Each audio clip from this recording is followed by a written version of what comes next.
I think impossible is not a fact, it's an opinion. When someone tells me it's impossible, I always just look at them. Anybody around me knows that they can't do that. So that's part of it. But if they didn't know me, it's your opinion. Then they'll say, no, science shows. And I say, yeah, and how many times has science showed something's impossible? Now science shows it's possible. Things are impossible until somebody does it.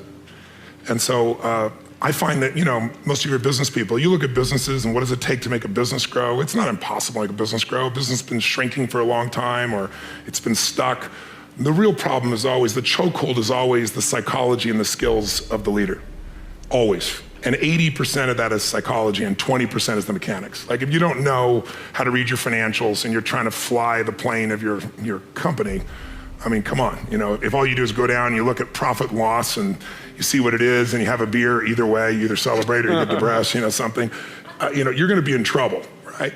But if you have the skill sets, that's one thing, but you can get any skill set if you have the psychology.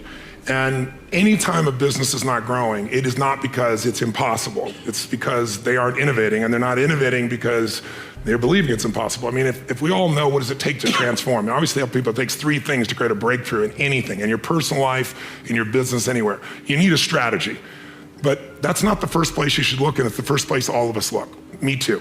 It's our inherent thing. You want to lose weight? Well, how do I do it? I want to grow my business? How do I do it? It's instinctive. We've been trained to think that way. But the problem is the how-to is usually not that complex. I mean, come on. 70% of America is 75% of America now is overweight. Is that because it's so complex how to be fit and strong, right? Only the 1% know the answers. They hide it from you. You have to work your ass off to not hear what it takes, right?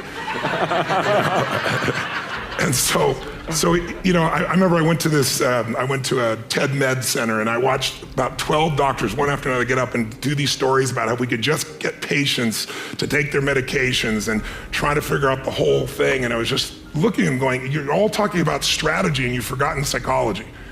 Because strategy is wonderful. I'm a strategist. I spent my whole life figuring out strategies. As we both know, a strategy could save you a decade, right? In business, strategy could save you, it could make the difference between success and failure.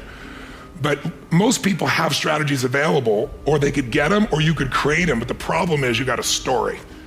And your story is why it isn't working. And the story is, I've tried what? What? Everything. If you tried everything, you'd be fit, right? If you tried everything, you'd be profitable. If you tried everything, you'd be there. But people say it, I'm big boned. That's what I used to say. I'm still big boned, but I'm 38 pounds lighter than I was 25 years ago, and I've never gained it back, right? When I was big boned, that was my story. All the good ones are gone. That's why I'm not in a relationship. Or they're gay and I'm not, or I'm gay and they are, or whatever the story is. There's always a story. And what I tell people is, if you can just divorce the story of your limitation and marry the truth of your unlimited capacity, then the whole game changes. Beating the self-esteem drum for 50 years. Oh no, you're okay. You should feel good about yourself. Like, you're fine the way you are. It's like you think, well, that's a calming message for people. It's like, no, it's not. It's not at all. And I watch my audiences. It's like, it's full of people in the audience who think, I'm suffering a lot more than I think is tenable. A whole bunch of it's my fault. My life is not in the order it should be. I know I'm doing 50 things wrong. It's like, what the hell's wrong with me? What's wrong with the people around me? This is really serious. And some, well-meaning person comes up and says, you're okay just the way you are. It's like, no one wants that message. It's like, no, I'm not okay the way I am. I'm not okay at all the way I am. I know that. And so, when I'm speaking when I'm speaking now, I say to people, well, no, you're nowhere near what you could be. That's the positive message. It's like, yeah, you're a mess, but you don't have to stay that way. If you're a mess, you know it, obviously. You're suffering away like so much you can barely tolerate it. It's like, that's okay. You could do something about it. And that's the thing that turns the lights on. It's like, you could do something about it. It's like, oh. I started studying people that did more. Not people that didn't do more, not people that said do less, not people that said, hey, don't be satisfied or be satisfied, not people that said, hey, be grateful for what you have. I started studying people that said and had done more, that you can do more. That's who I listen to today. I listen to the people, my friends in my life, the people I listen to, the people I talk to, the people that I follow on Facebook or YouTube or Instagram. I don't follow everybody.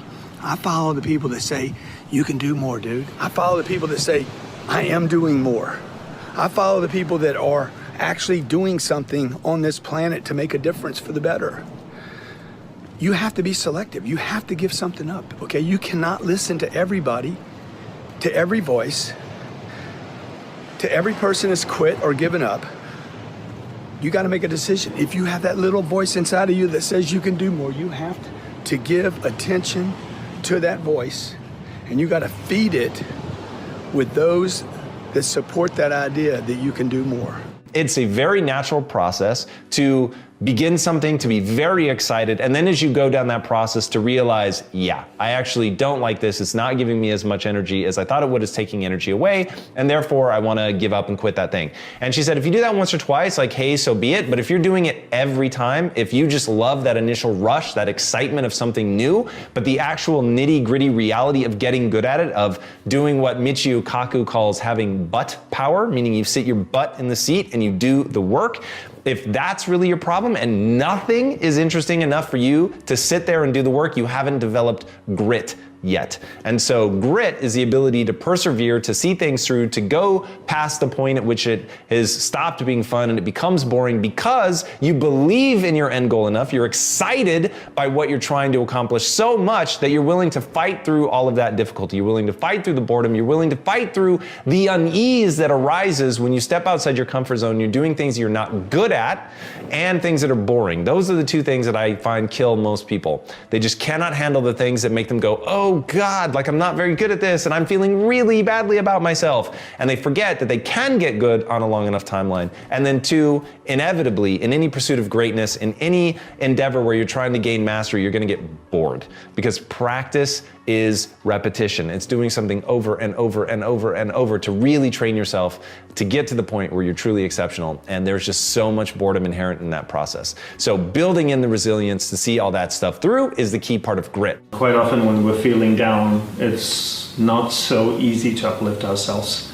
And sometimes we can kind of get stuck in that funky area of the mind and just wallow in that sorrow, so to speak. And one of the things that my guru used to recommend to me, and just even in general, anybody that asked him to help them get out of a place of funkiness or feeling down, is to uplift somebody else.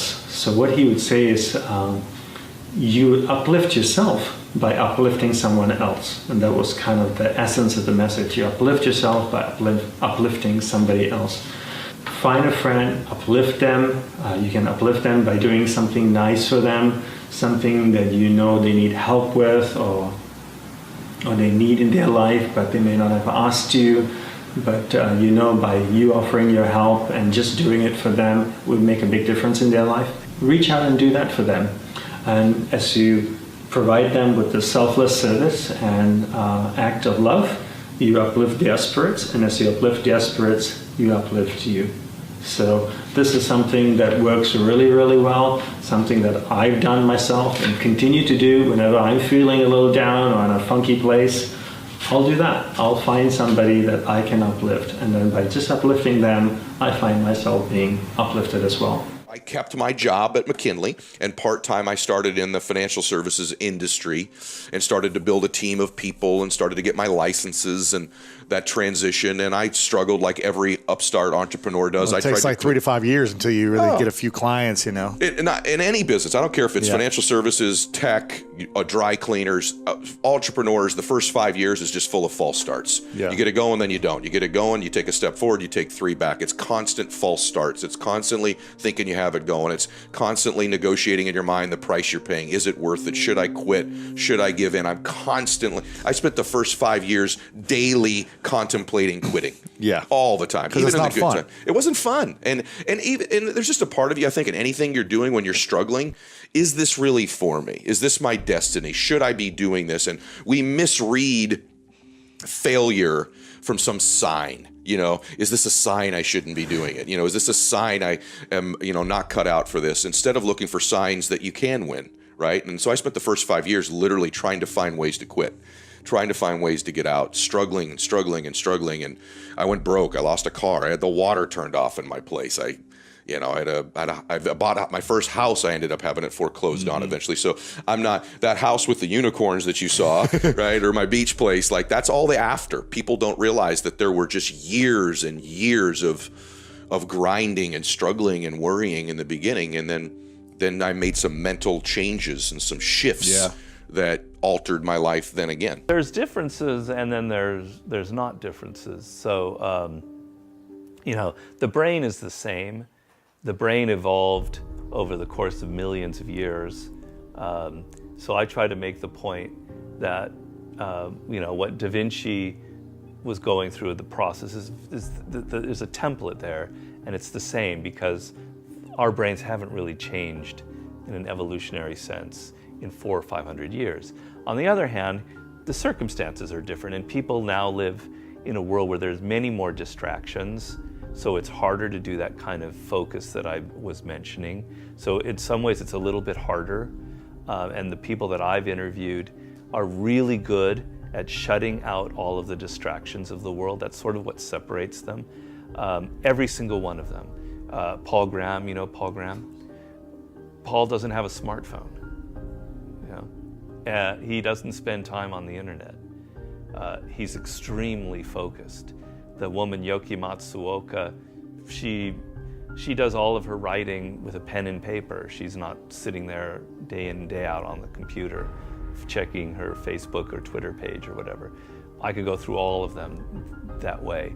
Steve Jobs is sort of the ultimate icon of mastery of our era, and he said the only thing that's differentiated me from everyone else was my level of focus. I could take a problem and I could focus on it and burrow into it, and everybody else was so distracted. He knew how to close his door, get away from his wife, his kids, everyone, and just focus.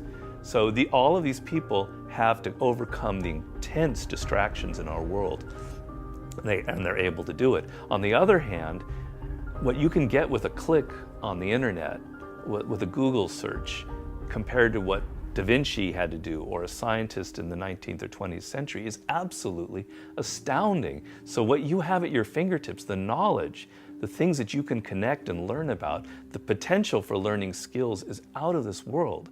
So if you're able to overcome the distracting elements that are, my girlfriend and I compare it to if you ever watch a basketball game and you see the opposing team shooting a free throw, and everyone behind him in the stands are all going like this with those big, you know, trying to distract him. There's like hundreds of people. That's what the world is like now.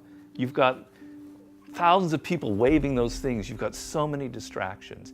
If you're able to overcome that and be a person that can focus, you have this like wealth of information and knowledge and ability to acquire skills that nobody 100 years ago, 20 years ago could dream about. You know, a lot of these interviews, the question that's the worst is people will say, where do you get your ideas? I don't know where I get them. You know, and if I did, man, would I tell you? I mean, Jesus, they've been good to me. All I know is that I sit down and I turn on the machine, and there's always that first 10 minutes that's like smelling a dead fish or walking into a monkey house. And then something will click a little tiny bit, and that leads to something else. And it's like choo, choo, choo, choo, choo, choo, choo, choo, choo, until it's going faster and faster. And then you hit this kind of escape velocity. You're gone. The world, the normal, mundane, sort of stupid world where you got to do the breakfast dishes and you got to make the beds, you know, and you got to worry about getting the kid to the dentist. All that's gone. But there's a place where you have to walk away from it because it's so kind of addictive.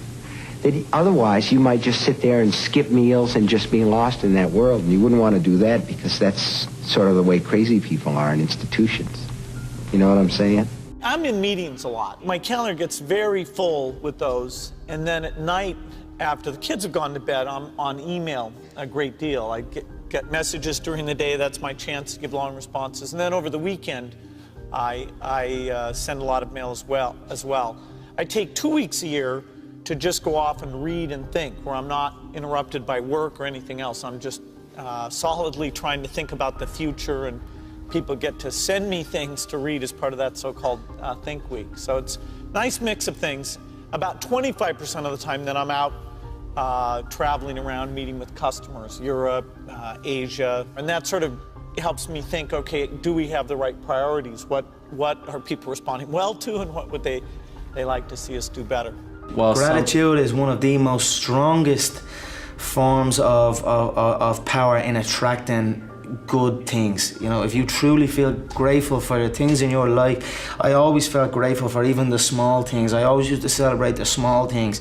Now I might be celebrating the bigger things, but I always celebrate every little good thing that would happen to me in my life. Even before I had any kind of money or any of that, I would celebrate and I would feel grateful for it, and it just gave me more. And this is exactly the same thing that's happening right now. I still remain grateful, and more comes. Goals continue to change and to continue to get bigger, and I think as I sort of reach certain milestones, certain accomplishments, it only makes me realize that I need to dream bigger.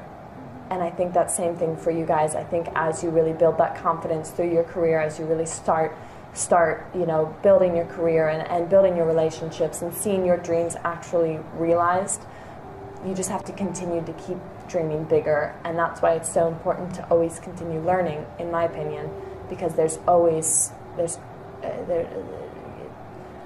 you've never made it. I think we all can always continue to do more and to be better and bigger. Goal, if you own a business, and I would assume a lot of your viewers are business owners or getting started in business, no matter how good you are in business, think about this. The one universal rule that idiots in finance know is diversification. It's the only free lunch. You've got to diversify.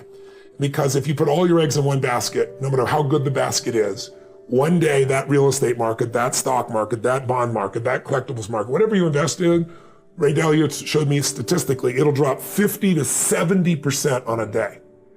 Now, if you're later in life when that happens, it's over for you. Right. So you have to diversify, and yet most people, they know real estate, so they do it, or they know stocks, so they do it, or they grew up with their parents flipping things, and it's the wrong thing to do. Mm-hmm. So you've got to diversify in order for you to be able to truly succeed, and that's why when you own a business, if you put all your money in your business, which is what most of us do naturally, it's a lot of risk. You put all your eggs in one basket, and there's things that can happen. I mean, let's say you spent 20 years and you figured out how to put together the ultimate map, and you remember Garmin came out with this thing called the TomTom. I don't know if you remember, you used to put on your, are you old enough to remember that? You used to put on your phone? Yeah. Or you used to put on your dash? Cost $100. It was a breakthrough. They were making like $100 million or something. They were. 6 months later, what happened? The iPhone came out with Google Maps. These little bastards, excuse my French, came out with it, put Google Maps, put their own map on here, and it costs how much? $0. What's that going to do to your business when someone takes your product or service and gives it away for free? So I always tell people, competition happens, technology happens. What you must do is have a second business with no moving parts, no people, no time. Maybe it takes you 3 days a year for 2 or 3 hours after you've read the book. You put it in place and you measure it 2 or 3 times a year. That's it. Go on with your life. Now if there's a trouble in your business, you're financially set. In my life, I have 31 companies now. We have, what do we have? 1,200 employees, 7 different industries. We do $5 billion in sales. I mean, that used to be, me and my seminar business. It's grown geometrically. But with all those moving parts, the only way I've been able to succeed is because I've taken every one of those businesses and I've diversified my assets so that when things were in trouble, I still had enough economics to take care of myself and keep the business going. So everybody needs to create a money machine that works while you sleep, that doesn't have moving parts, and that's what this is really about. I don't know, there's a lot of negativity to some degree, a lot of grind. It just kind of feels like the grind a little bit. So I just kind of felt like it wasn't a space that I wanted to be in as much anymore. Like I want to be in a happy space where I'm just doing things that bring me joy. And it wasn't doing that as much, or I was noticing it. I was missing that or wanting it more. I think that's really what it comes from, is growing as a person and realizing, I think everybody's afraid to take chances and do something new in their life because they're identified a certain way, or they'll be judged if they don't do it, or judged if they do something different. And who are they now? And are they crazy? And what are they thinking? And, it's just life. Just do things that make you happy. I do think that and it's not just in sport, but with other things, I do believe that the more you repeat certain things, whether it is writing, working on your, whether it's cursive letters or whatever it is, like when you work on something and you keep doing it over and over, it's inevitable that it will get better. And by that, you're creating this feeling of repetition, which leads to discipline. Like, you know, you can do it over and over again. And that's one of my first coaches, Robert Lansdorp, who I speak about in the book. Like, that was his philosophy, is I would take a lesson from him, and his philosophy was just hitting and grinding, and it wasn't about patterns or anything, which, you know, I could get from somebody else. But what he gave me is that feeling that I could hit the ball from any part of the court and feel like I could do it with closed eyes and make it and know exactly where it's going. And for me, it started at a young age. Like, my mom would like make me memorize this Russian literature that I did not appreciate at 5 years old. It was very difficult, and I didn't know what it meant, but I would do it, and I would memorize it, and then I would feel that I accomplished something. I don't know why, I don't know, but the repetition led me to this discipline, and I think that helps with mindset. It's all in the mindset. When you get up in the morning, you do what you normally do. I would eventually say a lot of you here probably turn on your cell phones, your computers, and what's the latest email, what's the latest text that comes in? You start your day off like that. That's your mindset. Try this. Get up in the morning, do whatever you have to do. Don't turn the computer on. Don't turn the TV on. Go right back to bed again. Either lay there or sit there and just bring the universe to you. Here's how you do it. You just be. It's virtually impossible when you first do it because 1,000 thoughts come through your head. We're human beings. So what you do is you're sitting in bed, look at the wall, look at the off TV set, look at the ceiling, look at the door, look at something in the room that gets your attention, and just look at it and just be for a couple of minutes. Not 10 minutes, not 20 minutes, not 2 days, just be. When your mind wanders, find another spot in the room to look at so you're back in present time, even for a couple of minutes. Now go about your day. Don't think about what you're going to do. For that split few minutes, you're now becoming part of a universe, which is also part of global thinking. Oscar, how did you go from being my assistant to a famous big-time movie producer? Just by never taking no for an answer and following, believing I could do anything, which I learned in the Nice Dad studio. All right. Seriously, this guy would just, over and over again, I'd never seen anything like it. He would just say, "You're smart, figure it out. You're smart, figure it out. You're smart, figure it out. I don't care how long it takes, just make it beautiful." And that sounded a little weird at the time because you're used to working at a restaurant or being a landscaper. But it was actually really empowering, and it took me a while to figure that out. And the more movies I made, the more I realized it didn't matter. It kind of applies to everything. Do not cast pearls before swine. And what that means is that if people are not listening to you, stop talking to them.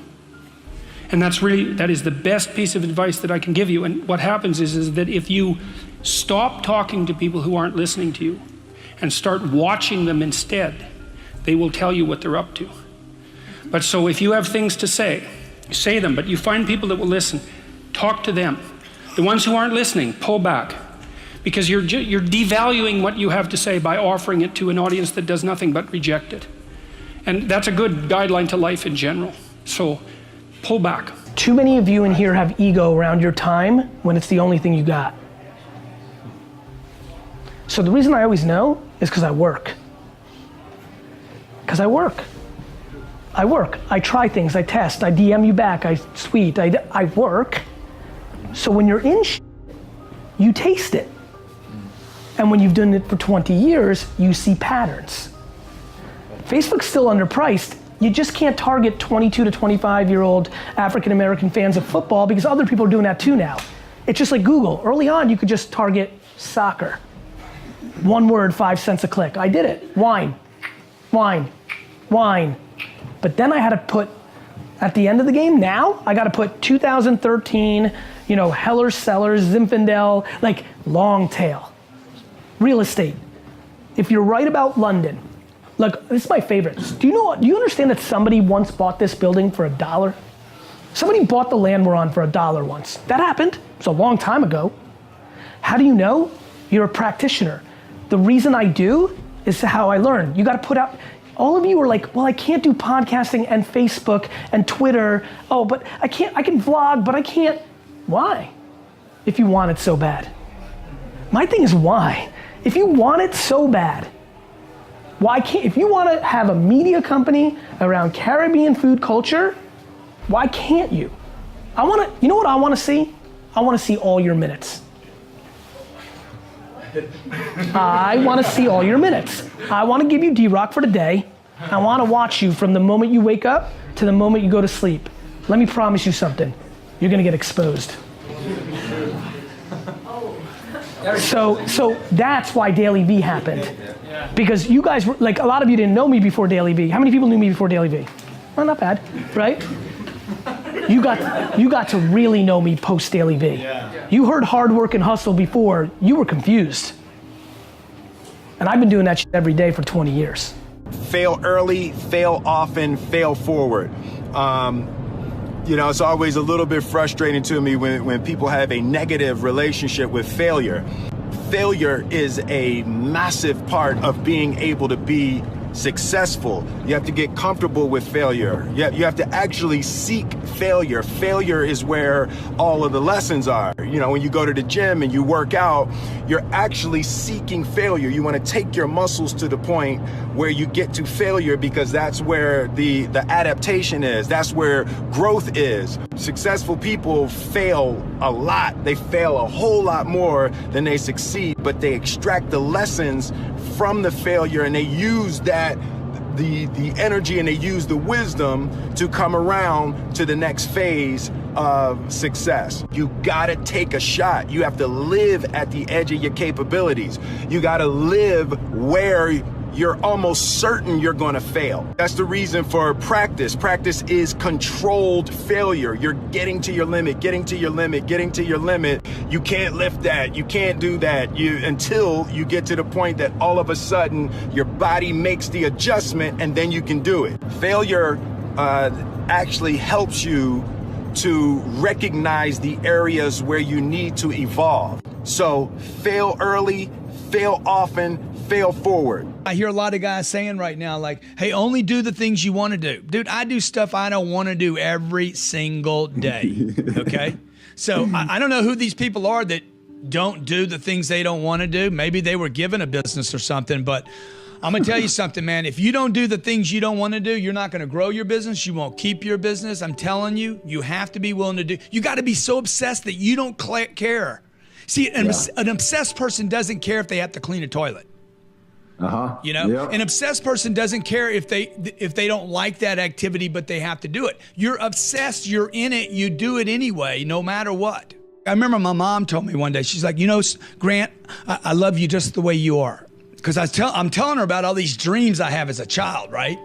Yeah. And I was reminded when my sister told me like 30 years later, you know, Grant, you've done a lot. We love you just the way you are. And I'm like, dude, I wonder how many times I've been told that. You know, wow. and the fact is, so what they love me just the way I am? I don't. I don't love me just the way I am, which opens up to this whole field of people that's like, just love yourself the way you are. Look, if you're broke, you're not living on purpose, you don't like your job, you can't get away from your job, dude. If you're stuck in a house you don't like, why would you want to love that? You should become obsessed with hating it, man. It's obsessed or average, one of the two. So just pick. Get a t-shirt, obsessed, or get another t-shirt, average. Which one would you be more proud wearing, right? Yeah. Who do I want to be, man? Who do I want to be? How do I want to die, man? I want to die all in. I'm not Mr. Mentor. I'm not the one who says, let's sit down, tell me how it's going. I'm gonna tell you exactly how I am. Get off your ass and get out there and sell something. That's right.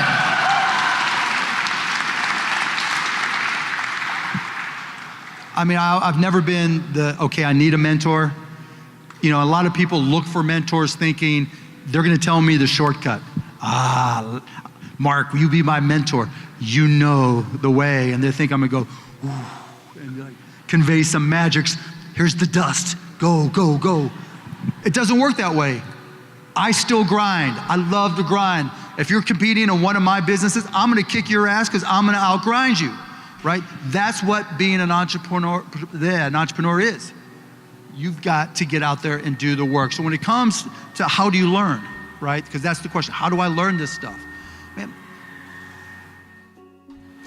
everybody has got to go through that process, right? I read I'm in the tech business, I'm in the media business, the entertainment business. I've got to try to prepare myself for all the Shark Tank businesses. I read 3 hours plus a day, right? While everybody else is getting a suntan, or even when I'm getting a suntan, I'm online or I've got books, I'm reading all I can. If you want to make progress in things, I think that the best analytical framework for understanding the future is physics. I'd recommend studying the thinking process around physics, like not the equations. I mean, the equations certainly they're helpful, but the way of thinking in physics is it's the best framework for understanding things that are counterintuitive. And always taking the position that you are to some degree wrong, and your goal is to be less wrong over time. I think one of the biggest mistakes people generally make, and I'm guilty of it too, is wishful thinking. Like you want something to be true, even if it isn't true. And so you ignore the things that, you ignore the real truth because of what you want to be true. This is a very difficult trap to avoid. And like I said, it's certainly one that I find myself in having problems with. But if you just take that approach of you're always to some degree wrong and your goal is to be less wrong, and solicit critical feedback, particularly from friends. Like particularly friends, if somebody loves you, they want the best for you. They don't want to tell you the bad things. So you have to ask them, and say, really, I really do want to know. and then they'll tell you. Well, there's a ton of failures along the way, that's for sure. Like I said, as I said, for SpaceX, the first 3 launches failed. And we're just barely able to scrape together enough parts and money to do the 4th launch. If that 4th launch had failed, we would have been dead. So multiple failures along the way. I tried very hard to get the right expertise in for SpaceX. I tried hard to find a great chief engineer for the rocket, but the good chief engineers wouldn't join, and the bad ones, well, there was no point in hiring them. So I ended up being chief engineer of the rocket. So if I could have found somebody better, then we would have maybe had less than 3 failures. How do I get over my block of I am never good enough, especially when my significant other has high expectations but does not support me in reaching those expectations? Okay, so we have 2 issues. So first of all, getting over your block of I'm not good enough. For me, the thing that absolutely destroyed all of that is my unflagging belief in one simple thing. I can learn anything. So I may not be good at that thing now. I may really not be good enough. Like when I think about building a studio to rival Disney, I'm not good enough yet. There's a huge chasm in skill set between me and Bob Iger and being able to do that. I fully understand that. And I have to do something different, which is found is create all the energy, whereas Bob Iger came in they've been in business for like 75 years or something by the time he came along. So it is a really intriguing skill set to be able to both build and create something, scale it, and then run it once it's big. So I know full well that I am not yet the person that I need to be in order to do that. And so my time and energy is spent in building that skill set. So I don't freak out over the fact that I'm not good enough. That's very easy for me to admit.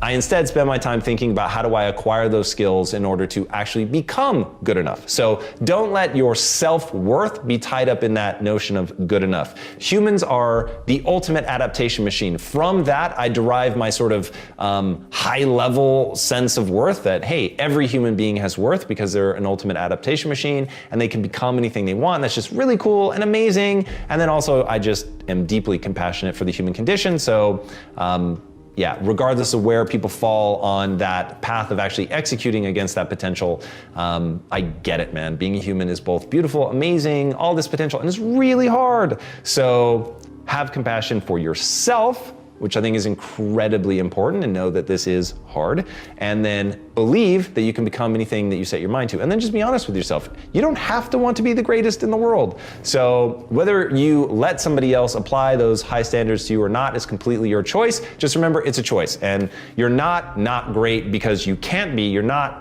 great because you haven't applied yourself to that. So that is the key. For me, like, understanding that my life is an exact reflection of my choices is entirely liberating. So remember, your life is an exact reflection of your choices. If you want a different result, you simply need to make a different choice. We hear these transformational stories, and there's a common thread through all of them, right? So what is that common thread, do you think? The common thread is perseverance. Like, me, I've always wanted to be a superhero. By the way, I am. I'm stronger than the average man. I have abs like an action figure, and I save people's lives all over the world, but I've been saying that since I was 4.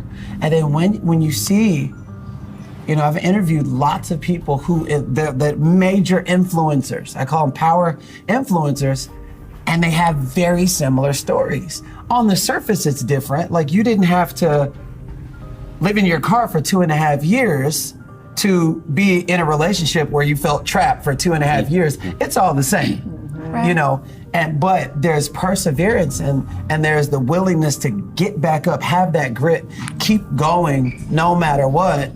I was believing more. I mean, I sure did like what I was doing, and I had people, and I couldn't, honestly, at that time, the $320 I was getting, I was like, is this legal?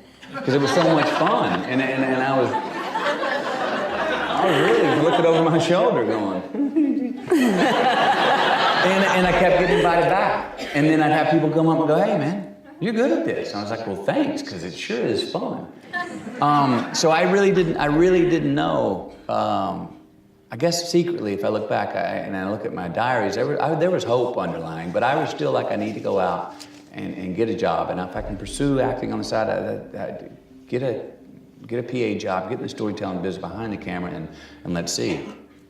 And then another funny thing happened. That first audition when I got out here was for a casting director named Hank McCann. You know what I'm talking about? Yeah. It was for a film called Boys on the Side. And I went and read, and he goes, I think you did really good. I'll have you for a callback sometime later. I went off from there. I get called in for a baseball film, Angels in the Outfield. I walk in the door. There's a bunch of funny peculiarities about how the hell I got to be standing here today. I walk in the door, it was backlit. I remember I had an American cap on. It was on Warner Brothers Light. I open up the door, it was backlit in the afternoon. Producer's sitting on the couch. He looks up and he goes, hey, look at you. The all-American kid. He goes, you ever played baseball? I said, 12 years. He goes, you got the job. So they pay me Schedule F, $48,500 to go play baseball for 11 weeks in Oakland. Again, I'm going, what is this business? But it happened, and during that, I got called back to read for Herbert Ross for Boys on the Side and got that role. And so that Coen Brothers film that got pushed, that PA job that I would have taken if it was there, never happened, and I haven't PA'd. I'm not very religious anymore. You were? I mean, I grew up Mormon. When I was in high school and I had a teacher tell me that if a boy asked me to a dance and if he was not going to church every Sunday, I should say no, because that boy would never be able to take me to the temple. I was like, no, not gonna do that. I grew up where we give respect to all people. And I grew up... Your parents raised you like that? Yes. And I have a family that... My own family doesn't go to church every Sunday. So I wouldn't choose someone else over them. Right. It was just... There was a lot of things that would happen. And I just chose to ignore the shit that I thought was dumb and live and practice the things that I loved. I think a lot of things are taught through shame and guilt. With religion? Absolutely. Yeah, and I got to a point where I was just, that crosses over into all parts of your life, not just your religion. Learning that, or having that be a way of teaching someone anything, and from when you're very young, that will stay with you forever. So I was always a very guilty person over the dumbest stuff. I've got some funny stories, actually. Can't tell a lie. I mean, I probably could tell one now, but like, I could not. I mean, I had so much guilt. And every time I went to church and my dad wasn't there, people would ask me, "Where's your dad?" You know? At the bar. At the bar. It's probably working. Or if I went boating with my family on a Sunday and then I go to church the next week, well, where were you? How'd you get that sunburn? Oh, you were at the lake. Oh, on Sunday. Yeah. With my family. You know, there's so many people in religion that they'll just keep more guilt, more shame, more guilt, more shame. And then you can't help but that be something that you might experience other things throughout life where someone else doesn't have to make you feel guilty or feel shame. You'll do it to yourself and you're just holding yourself back. When in reality, I would rather focus on living for the now versus constantly making decisions based on what might happen when I die.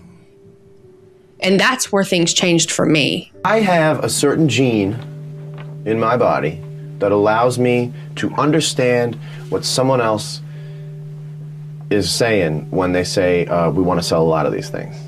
Like, I don't see selling a bunch of something as the opposite of it being interesting or important or meaningful. I've always seen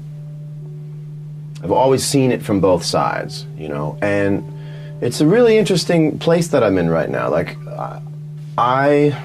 you do have to balance, you know. If you saw my iTunes playlist, I could have a conversation with anybody at Stereo Gum or Pitchfork, you know. But what I do with Columbia Records, as the artist that I am with the records that I make, under the contract that I have, I'm taking all of my influences and I'm trying to convert them into pop music. That's my job right now. It's not the only thing I can do, and it's not the only thing I will do. But as long as I'm still trying to make pop songs, I want to play by pop rules, you know? I want to listen to Top 20 and figure out what's going on. I don't want to fall behind. I'm trying to take all the elements of music that I love, that I'm well-versed in, and convert them into music that a lot of people can get into. I don't know why I do that. A lot of people can't. A lot of people find the compromise maddening. I see it as another challenge, and I see it as another talent, you know, like the ultimate talent of restraint. All right, so going into the darkness, I think everybody is motivated by two different things. One, you have the beautiful things in your life, the things that are going well, the things that you're grateful for, the things you're moving towards instead of away. You have a compelling vision of your future. It's something that you're very excited about. All of those things are the beautiful things. Now, the flip side of that equation are the things that, it's people that doubt you, it's haters, it's things you're moving away from, it's fear-based things, it's something that you absolutely refuse to let happen. So one that is incredibly potent to me are the people that want to see me fail. So it's very different than people who just think you're going to fail. I actually don't have a lot of aggression towards people like that, but people that want me to fail, those people I have a lot of aggression for. And I find in very acute moments, the darkness serves you better. In very acute moments. Now, the light, the things you're moving towards, the things that are beautiful, the things that you're grateful for, all of that is the only winning strategy long term, because the darkness becomes corrosive. You start to become bitter. You start to be angry. You stop being optimistic. You stop seeing things in a way that's empowering and positive. And I mean, just thinking about the deep limbic system, when it gets inflamed, you perceive things as negative. I think negativity stops people from making progress. There's a whole host of neurological reasons and sort of mindset reasons why I think that being negative over the long run becomes very, very detrimental and holds you back. But from an acute standpoint, they've done studies on this. If you want someone to be able to endure more pain, the surest way to get people to endure more pain is to let them get angry, let them be aggressive. And in doing that, people are able to withstand in the clinical trials. I'll say that it's probably more than this, but in clinical trials, they're able to withstand 30% more pain. So just straight being able to take more pain, anger and aggression lets you do 30% more. So that's why I think in acute ways, in short-term bursts, that the darkness will serve you.